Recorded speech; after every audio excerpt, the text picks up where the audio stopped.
Here are a few of my thoughts and reflections over the past 4 years. I hope that what I am about to say inspires you in the same way it did me. Metamorphosis. Definition: a transition from immaturity to maturity, from adolescence to security in oneself, having the surety of mind to believe that there is hope for the minority. Minority. Translated, the seldom number that seldom fluctuates like Caribbean weather. We appear to be trapped for worse or for better. The odds are against us. And yet we are ambassadors of Jesus Christ. No parameters, no promise of success, or at least what's tangible, or even having our works deemed admirable. It's a thankless job. And who are we to think that we can make a difference like the 300, met by the resistance of 6, with that number representing billions? More than what Gideon did against Midian. It's more likely that America paid off his trillions. It's a work that's unappreciated. Depression like the dollar depreciated. Stress that can't be alleviated. Sickness that can't be medicated. It's at times that, like these, that we must remember that God is overly dedicated. And He did not leave us a minority to be desolated or a target to be devastated. As Christians, we are a tribe separated to do His work. Remember when He demonstrated His love on the cross, then elevated? Such love cannot be estimated. Therefore, the pain, we count it all joy. That's James 1:2. I'm not being coy. We do it for love, and for love, we do it. Reaching out to others, forgetting ourselves. Not so our names can be put on the shelves. Can't do it for fame, because our fame is unworldly. It's not a parlor game. Our audience is one. Success? In this world, it came like a dame with a stage name that left quicker than a layman's wage in a con game. Success. Oh, whoops. If it's all the same, I'll leave the acclaim to God, so we can reach heaven decorated and the thankless job vindicated. But I digress. What was the message again? Oh yeah, metamorphosis. So let's talk about it. We live in this world, massive in size. It's a cocoon, and we're institutionalized. It's a culture, and we're the outcasts. Not like outcasts, but like black cats in a system, and we're the subjects. Telling us we can't achieve our vocation through high taxes, obscenities, and poor education. And yet God has promised, if we follow Him, we can break free. Grace, He has ample. Sin, with Him, we can trample. And if you don't believe me, let me give some examples. I arrived at CCS, grade 8, a bit naive. I hope you can relate. Still had that homeschooled state of mind. Didn't know New York, but it was fine. The people here were nice. Nothing more to say, but my actions began to lead me astray. Fell out of cloud 9, still not back in today. In fact, the only clouds I saw were clouds of gray, and my dreams were a bouquet of chaff which the wind driveth away. I was lost. I had no sense of direction.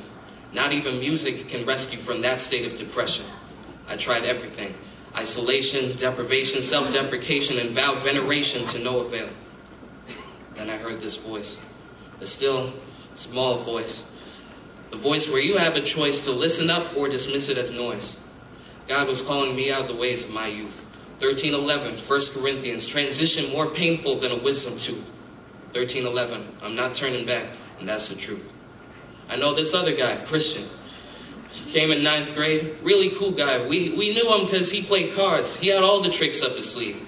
Pulled off stunts that we hardly believed. My head started sweating. Think I need him to leave. He had this revelation when he heard the message or a narration back at 10th grade classification, a translation of the word by first name John, last name D'Angelo. Teaching is his vocation. He taught this message. Who is Jesus? And he expanded the foundation of Mr. Conti, who was now at a state of elation upon having a better idea of the sense of salvation. These are just 2 stories, but I see 31 on this stage, and some have just begun. Transition is not an easy process. You lose some things, gain some new, and you don't have a view on the queue of things that God will do. So what do? Trust the process. Easy in theory, but in practice, harder than knowing Lake Huron from Erie. And it's eerie knowing that there's undeveloped potential. But keep walking in Christ. He'll show what's ahead of you. Metamorphosis. If yourself you can't deny, from the toughest of cocoons will emerge the butterfly.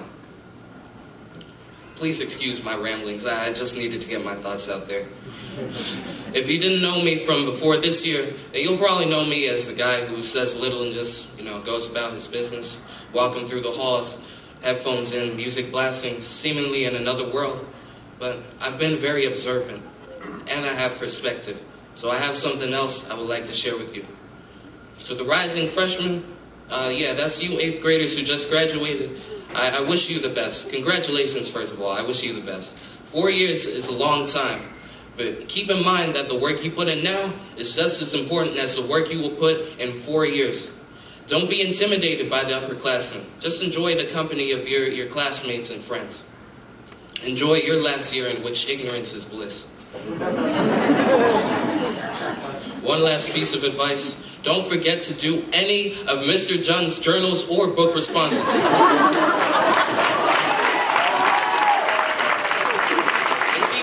Keep in mind that every Wednesday you will have a memory verse due. Even like the first day of school, just print it off Sycamore, bring it up.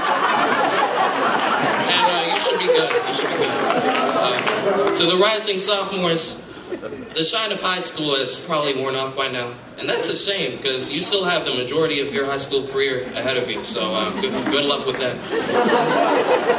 I would advise you to try out every elective possible, even functional design. I'm not exactly sure what that is.